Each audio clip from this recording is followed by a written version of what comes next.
In this capacity, she works with ATA members, affiliates, and state officials on legislative and regulatory issues affecting the use and deployment of telehealth services. Prior to joining the ATA, Latoya worked as an associate director of government affairs for the National Association for Home Care and Hospice to advance the use of technologies within the home health care industry. So, without further ado, I'd like to introduce you to Latoya. That's right. Can you hear us? Yeah, I can hear you. Can you hear me okay? I can hear you now. All right. Perfect. Thank you. Good Thank you deal. so much. It sounds like you all are having a wonderful day, and I'm so glad that you've been able to interact with some of your state elected officials. It's a really, really lucky opportunity that you've had. So I wish you all the best on your advocacy day. I'm going to breeze through my slides a bit. I think that the actual California chapter has a copy of these, so they'd be more than happy to share them with you after my presentation. But I do have conflicting appointments, so I'm just going to breeze through things. As Ian mentioned, I am with the American Telemedicine Association, and we've been around since 1993. And we just convened our big annual meeting. We convene a big expo and program every year. This year it was in Minneapolis. And we attract people from all over the world to really discuss what are some of the more promising initiatives when it comes to telehealth and telemedicine. And it's interesting, so I say telehealth, telemedicine, and there's so many different iterations of how people say it. Sometimes it's mHealth, sometimes it's health. And we are the Telemedicine Association, but we typically use these terms quite interchangeably. Our definition for telemedicine and telehealth, because I think that will set some context here, is pretty simple. Telemedicine and telehealth for us is healthcare services provided via telecommunications from a healthcare provider to a patient remotely. It really is that simple. And we also understand that there are times in which telemedicine and telehealth can be used when the patient isn't even involved. There are times when it's used in a supervisory capacity. Imagine a physician who is in some way providing supervision to a physician assistant or a nurse practitioner, or at times when it is a peer-to-peer consultation, and most states, if not all, allow for out-of-state peer-to-peer consultation if you're just looking for information from your peer. This slide I love because I think it really does kind of capture the day and age that we live in. If you follow the smiley face, that kind of represents all of us. The matter is lead mobile lives, and there's actually Alaska and Hawaii there. I made sure to include all states, even the district here. And the truth is that we live mobile lives, and as living such, we do a lot of things in and out of the state. Some of it is work-related, some of it has to do with leisure, education, just to go shopping, and even healthcare. And so what I really want to stress as you're heading to your state legislature today to talk about all things health and tech, including telehealth and telemedicine, is that the importance, as we're considering legislation both on the state level and on a congressional level, is that policy should really accommodate a dynamic clinical model and should also accommodate patient preference for the 365, 24/7 lifestyles that we're so accustomed to today. And so policy should be flexible and they should be adaptable. And what I'll really cover in the next few slides are areas related to coverage, clinical standards, as well as licensure. So here's the good news. California is a leader when it comes to private insurance coverage parity for telehealth and telemedicine provided services. California has had a very, very progressive and accommodating law on the books since 1996. And you should all give yourselves a pat on the back for that one. You should remind your elected officials that California has been a steward when it comes to telemedicine provided services for close to decades. So yes, telemedicine is not new. California knew about it way before anybody else did, maybe with the exception of Oklahoma, but we're talking California right now. But there are areas in which the state's parity law can be enhanced, and there is some legislation that's been introduced to do that. From what I understand from some of our members, the parity language currently in statute in California addresses coverage parity and not so much reimbursement parity. And there's still to be a struggle amongst providers to get paid, especially with fee-for-service, to get paid on par for services provided via telemedicine as they would for in-person And I believe it's AB 2507 is a bill that's been introduced and has been considered for some markup that would address that issue of reimbursement. There's also some language there in that particular bill that would accommodate other means of obtaining a patient-informed consent for the purposes of telehealth. I can tell you that as an organization, HCA is not in favor of arbitrary standards that would essentially see telehealth as being unique and in-person. And we personally feel that a separate and informed consent is an arbitrary standard. Most healthcare providers are not required, already do obtain a patient's informed consent for healthcare services, and we don't believe that an additional consent should be obtained just for telehealth.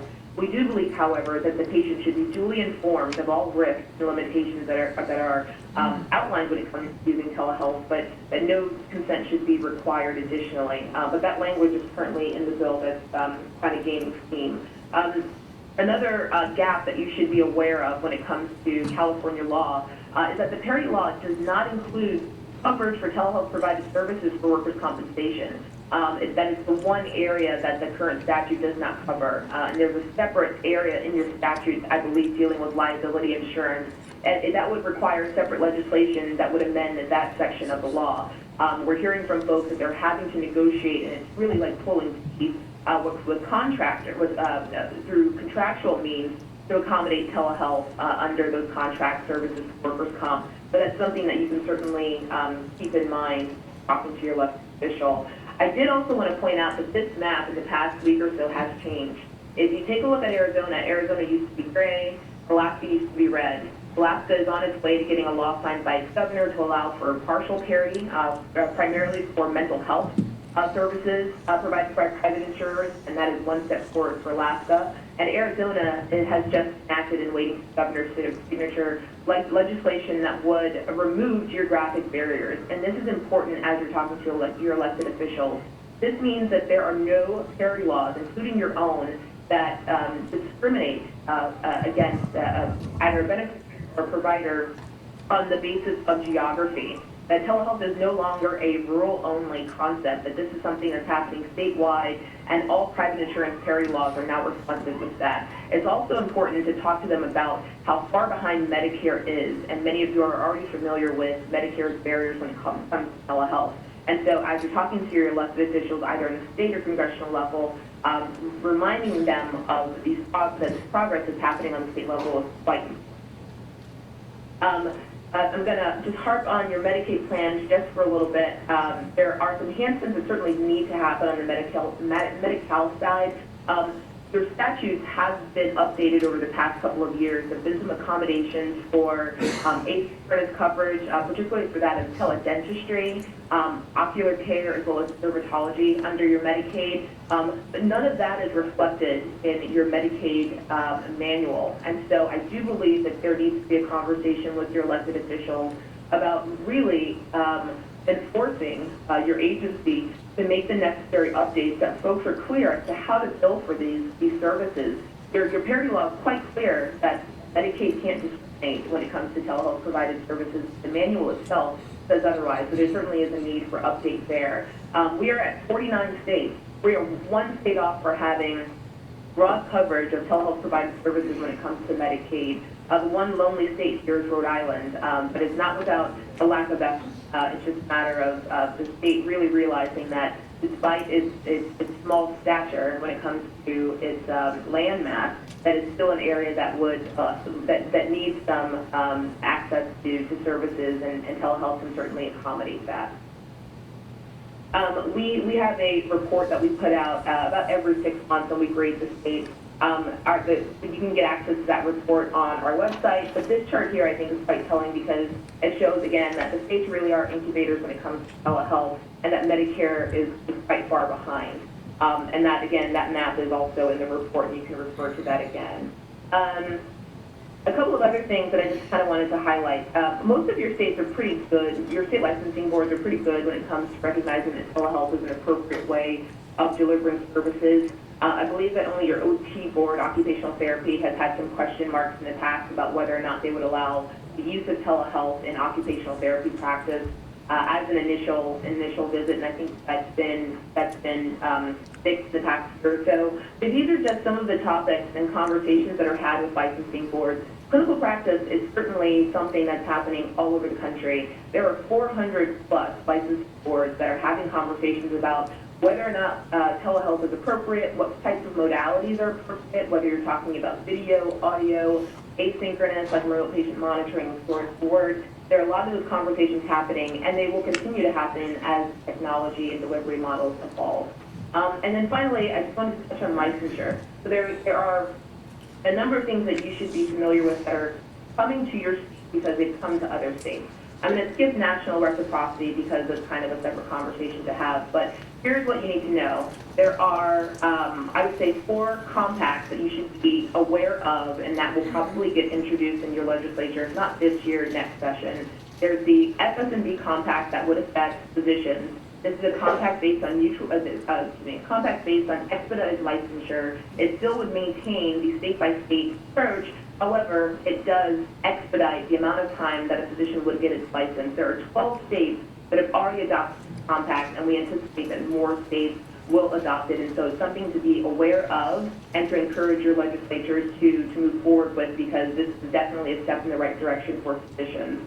Next up is SciPac. So this is a license based on mutual recognition that would affect psychologists only. Within the SciPac includes a provision called the Interjurisdictional Psychology Compact, and it would allow for out-of-state licensure portability, primarily for psychologists using telehealth only. The first state to enact this was Arizona. We believe that we'll probably get another state this year. It takes 7 states for this compact to go into effect. I don't think we'll get 7 this year, but we certainly will get hopefully 7 next year. So please keep that in mind. And the final 2 are the the Enhanced Nursing Compact, as well as the Compact for Nurse Practitioners, the APRN Compact that is also making its way. I do know that California has been a holdout for any compacts related to nursing. However, this is something to really keep in mind because it certainly will have an impact on nurses, especially APRNs, who play a very, very crucial role in filling the primary care, as well as other specialty service gaps when it comes to providing services via telehealth. And finally, a compact, again, based on mutual recognition for physical therapy, a new compact that, again, also takes about 7 states to go into effect. This compact already gotten 2 states enacted. First state that enacted the compact was Oregon, and followed by Tennessee. So this is something for you to be aware of. Here's a link to, or a snapshot of all of our resources on our website. Most of the stuff are freely available on our web. And my apologies for breezing through this. I do have an appointment that I have to run to. And here's my contact information, but I am available for any follow-up conversations or questions that you might have. My takeaways are to just be transparent and educate your elected officials when you go visit them later this afternoon, and let them know that the technology is evolving and it's really hard. It should encourage them not to overly prescribe policies as they relate to telehealth, just because payment reform is constantly in flux, as well as delivery reform too. So there's a lot going on throughout the country. Thank you for your time.